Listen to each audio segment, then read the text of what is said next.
Good afternoon, Graham. First of all, can I start with some injury news, please, if possible?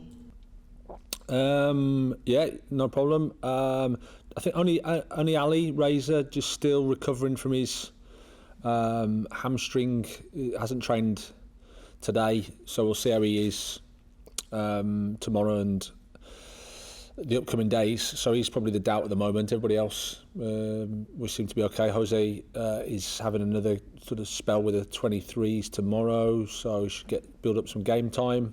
Apart from that, we're fully fit. What role do you see Danny Welbeck having, if any, against West Brom? Is he close to being involved? Well, we'll see. I mean, he's only had a couple of days with us, but he's made a really good first impression. He's a really fit guy. Has looked after himself really well as a professional. So it's just about integrating him with the team and getting some team training. He's had a session today, and we've got a couple more before the game. So probably take the decision, as close as we can to the game. But he's looking good. He's made a really good impression. Can I ask your thoughts on a possible European Premier League? Does it show that top clubs are determined to break away, and it's probably just a matter of time before it happens? I'm referring to the report earlier in the week. I'm not sure, to be honest. I don't know that much about it. I think we've got a really strong product at the moment with the Premier League and the Champions League. I'm speaking as a football fan there. I like the Premier League. I like the Champions League. So I'm not sure why there's a need for anything else. As I said last week, I think for the good of football at the moment, I think everybody's going through a lot of pain in terms of no crowds and incomes have gone, and I think we need to try to think about solutions as a collective, not necessarily breaking away. I covered your game on Sunday. I thought you dominated the chances and the possession against Crystal Palace, and the stats seem to bear that out. What can be done, though, from your point of view, to turn more of that dominance into goals and obviously more points? Yeah, it's a good question. I mean, I think we pretty much reduced Crystal Palace to one shot on goal, which was the penalty, which on the one hand, from a defensive perspective, from a control of the game, is really good. We probably did enough to certainly score, and another day, if you get lucky, you get 2 or 3, but one wasn't enough to get the 3 points, and we have to try to find ways to create more chances, but that's also football. It's also the challenge. Like I said, in the Premier League, you've got top players playing against you, and then one action, one thing can turn the game around a little bit. We started the game well. They got the penalty from the first entry into the box. I think from there we were quite dominant, as the stats would say. But that's the beauty of football. Crystal Palace do it well. They defend deep, but we still managed to keep going and create stuff. I was happy with our personality, happy with our spirit on the pitch. The work is to try to turn the margins around, and that's what we'll try to do.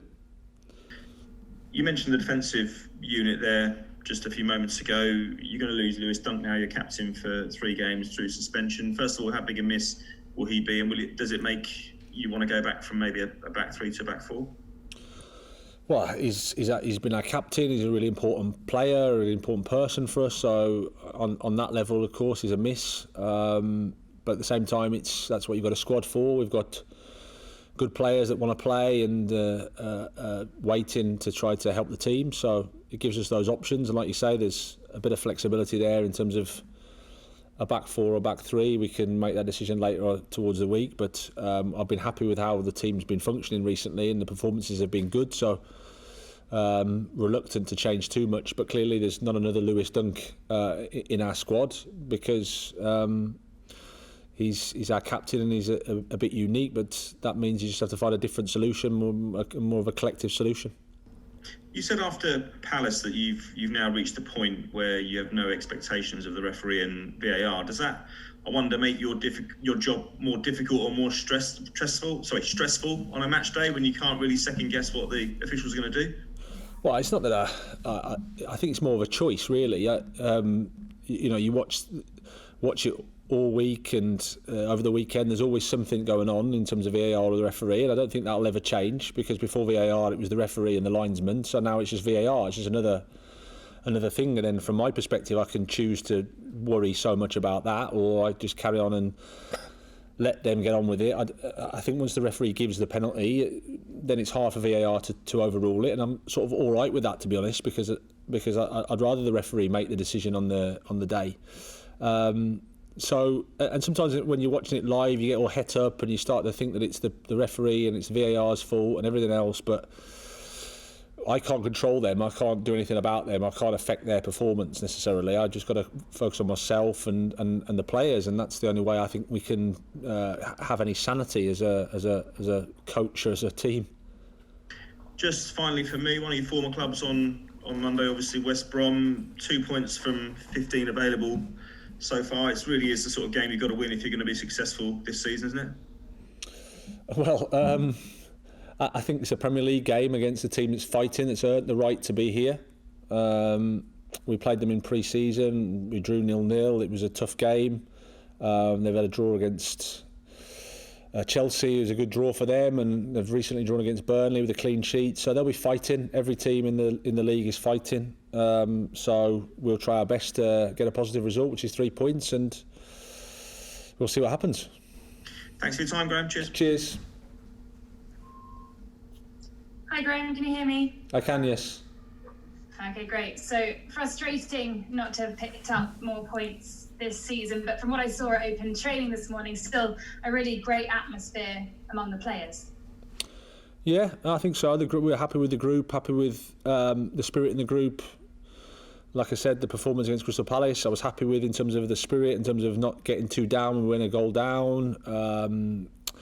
Personality on the pitch was good, and we've tried to keep things quite consistent in terms of how we are as a group.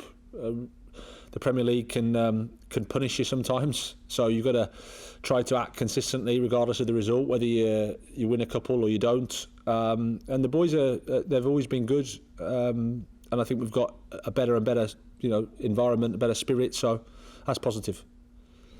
And lots of healthy competition within that squad as well. I could tell by the way they were racing each other in the sprints. Yeah, there's certainly that. There's a lot of competition, a lot of guys wanting to play, wanting to help the team. You saw from Alexis McAllister, for example, when he came on, and he just wants to help the team. Pascal as well, when he came on, Aaron Connolly. So there's lots of competition, lots of choices for me, which is good, and which is really good.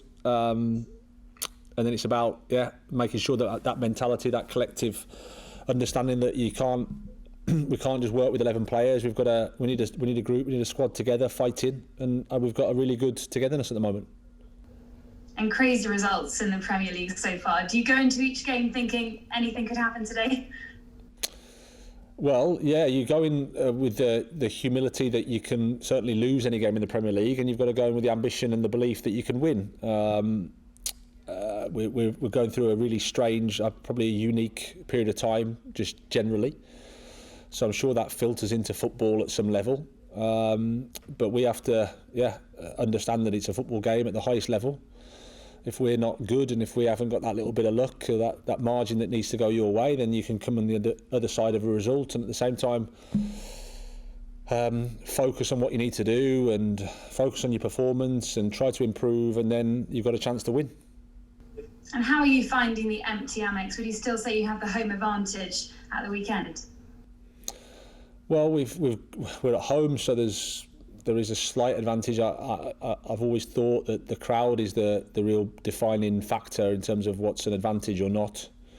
That's not to say that sometimes a home crowd can turn against the home team, because that can happen as well. But I think generally, the crowd.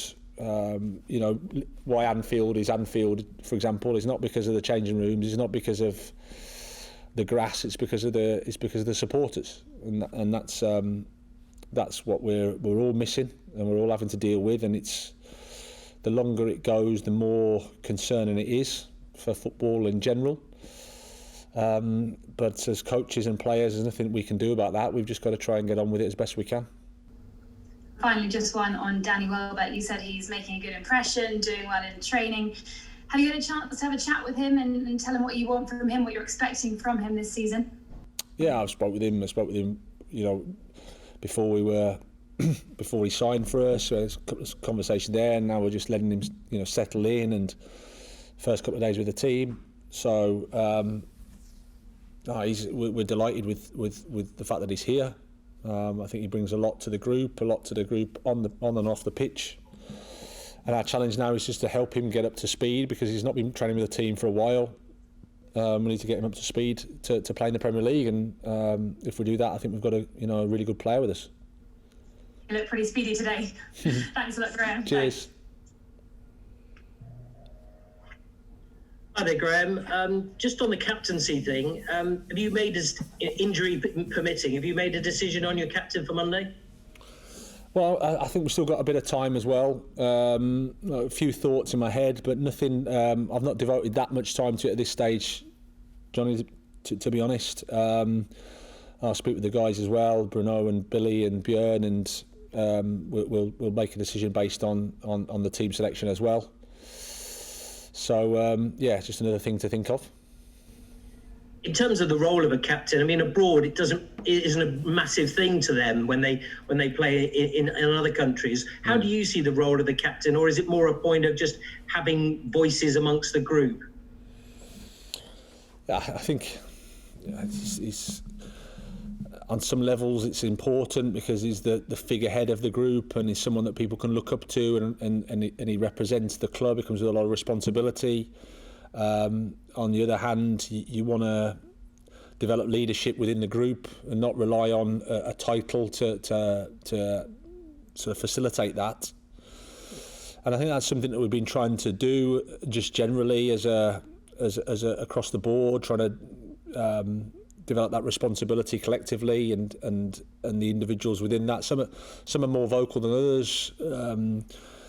But I think leadership isn't necessarily about how loud you shout. It's about how you act, what you do, how you think.